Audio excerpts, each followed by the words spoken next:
Good morning सभी को। चलो आ जाइए, स्टार्ट करते हैं आज की क्लास।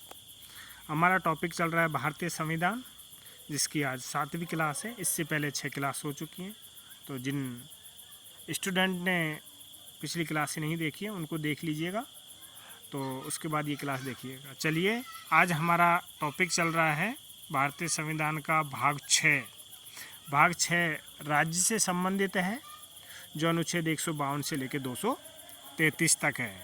इसमें हम जो भी इम्पोर्टेंट अनुच्छेद हैं उनको पढ़ेंगे। चलिए, अनुच्छेद 153। अनुच्छेद 153 में है राज्यों का राज्यपाल, कि भाई राज्य में एक राज्यपाल होगा, ये लिखा हुआ है। अनुच्छेद 155, अनुच्छेद 155 में राज्यपाल की नियुक्ति लिखी हुई है कि राज्यपाल की नियुक्ति कैसे होगी। उसके बाद अनुच्छेद 157, अनुच्छेद 157 में राज्यपाल नियुक्त होने के लिए योग्यताएं, कि राज्यपाल बनने के लिए क्या क्या योग्यताएं हैं। तो जो दोस्त तैयारी कर रहे हैं, मैं तो कहता हूं कि आप सभी अनुच्छेद याद कर लें, लेकिन यदि वो भी नहीं कर पा रहे हैं तो जो रेड से हैं वो तो कम से कम आप तैयार कर ही लें, जो मैं रेड से हाईलाइट किया हूँ।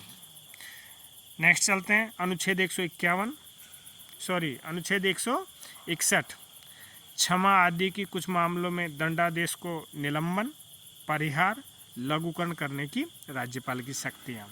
निलंबन का मतलब होता है दोस्तों समाप्त करना, परिहार का मतलब होता है बढ़ाना, और लघुकरण का मतलब कम करना। एक चीज़ और पढ़िए, मृत्युदंड को केवल राष्ट्रपति ही माफ़ कर सकता है, राज्यपाल मृत्युदंड को माफ़ नहीं कर सकता है। इसको आप नोट कर लीजिए। और हाँ, जब मैंने इससे पहले वाली क्लास ली थी, संघ वाली कक्षा क्लास 6, तो उसमें बताया था कि जो अनुच्छेद संघ से संबंधित है उसमें आप 89 जोड़ देंगे तो वो ही अनुच्छेद राज्य से संबंधित हो जाएंगे। तो उसमें क्या था, 72 था क्षमादान की शक्ति। राष्ट्रपति की जो क्षमादान की शक्ति थी वो 72 में थी। तो 72 + 89 161 इसमें राज्यपाल की आ गई है। नेक्स्ट, अनुच्छेद 163 में लिखा हुआ है कि राज्यपाल की सहायता के लिए और सलाह के लिए एक मंत्रिपरिषद होगी। दोबारा पढ़ दे रहा हूँ, राज्य में राज्यपाल की सहायता और सलाह के लिए एक मंत्रिपरिषद होगी। वहाँ किस में था, 174 में, ठीक है। या तो 163 में से आप 89 माइनस कर लीजिए, या 74 में 89 प्लस कर दीजिए, ठीक है। नेक्स्ट, अनुच्छेद 165 इम्पोर्टेंट, राज्य का महाधिवक्ता। और अनुच्छेद 76 में क्या था, महान्यायवादी, ठीक है दोस्तों।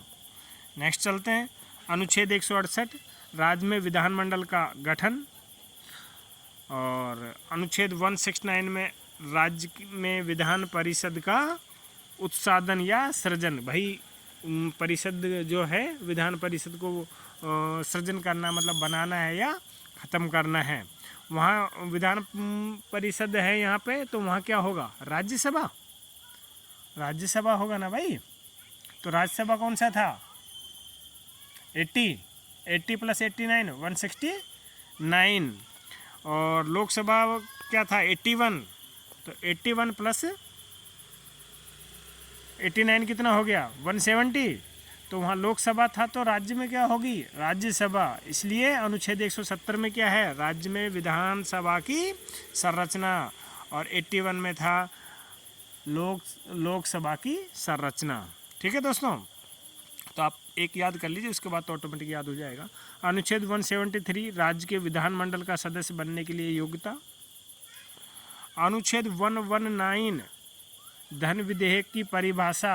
वहाँ किस में थी धन विधेयक, वहाँ 110 में था धन विधेयक। जो धन विधेयक में वहाँ कंडीशन थी वही कंडीशन राज्य में है।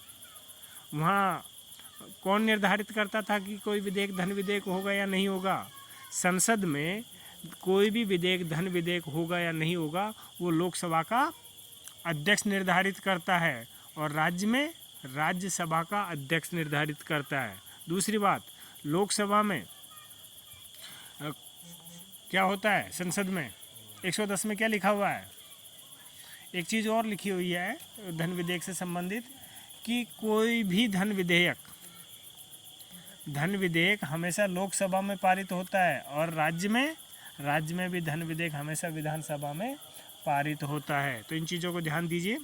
नेक्स्ट, अनुच्छेद 202 वार्षिक वित्तीय विवरण, ठीक है। अनुच्छेद 214 राज्यों के लिए एक उच्च न्यायालय, वहाँ किस में था?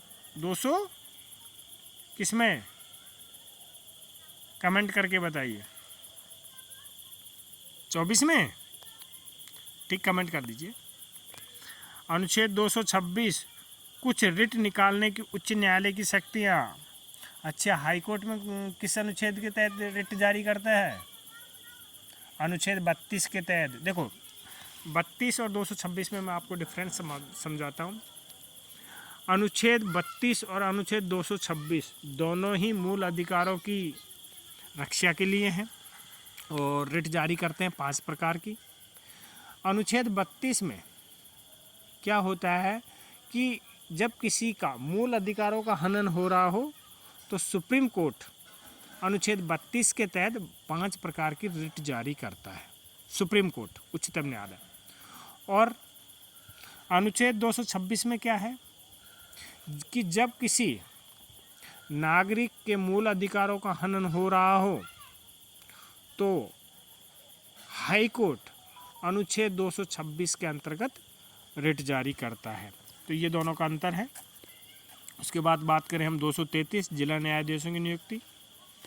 उसके बाद भाग 7 है, उसको अब समाप्त कर दिया है, इसलिए भाग 8 की पढ़ेंगे हम डायरेक्ट। भाग 8 में अनुच्छेद 239 से 242 तक है। अब भाग 8 में क्या है? भाग 8 में है संघ राज्य क्षेत्र का प्रशासन, मतलब केंद्र शासित प्रदेश। भाग 8 में क्या है?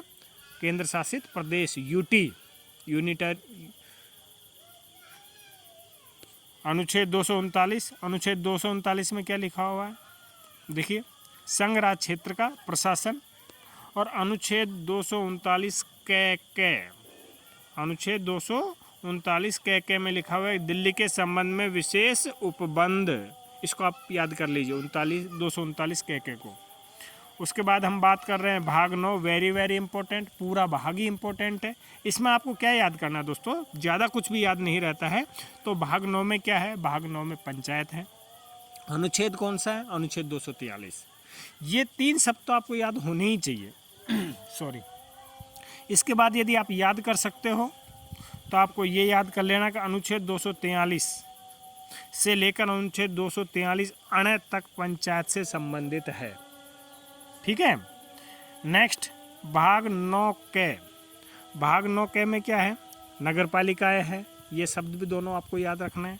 और आगे यदि याद कर सकते हो तो अनुच्छेद 243 तय से लेकर अनुच्छेद 243 ये 6 में नगर पालिकाओं का वर्णन है। मतलब ये अनुच्छेद किससे संबंधित है? नगर पालिकाओं से। और अनुच्छेद आगे भाग 9 में क्या होगा दोस्तों? सरकारी सोसाइटियाँ, जो सरकारी सोसाइटियाँ हैं उनका है वर्णन है भाग 9 में। तो अनुच्छेद 243 ये 6 से लेकर अनुच्छेद 243 ये 9 तक सरकारी सोसाइटियों से संबंधित है। आपको मैं बता दूं, जो मैंने रेड कर रखे हैं ऊपर वो आपको याद होनी चाहिए, ठीक है। आपको ये होना चाहिए कि केंद्र शासित प्रदेशों का वर्णन किस में है? भाग 8 में है, अनुच्छेद 239 में है। उसके बाद ये जो अब 3 शब्द हैं कि भाग 9 में होगा ग्राम पंचायत, भाग 9 में होगा भाग 9 में ग्राम पंचायत, भाग 9 में होगा नगर पालिकाएँ और भाग 9 में होगा सरकारी सोसाइटी है। आज की क्लास में इतना ही दोस्तों। और अभी तक यदि आप लोगों ने मेरे चैनल को सब्सक्राइब नहीं किया तो आपको ये चैनल ज़रूर सब्सक्राइब कर लेना चाहिए, क्योंकि इस चैनल पर आपको सभी भर्तियों की जानकारी और स्टडी मटेरियल मिलेगा। सभी दोस्तों को मेरा गुड मॉर्निंग।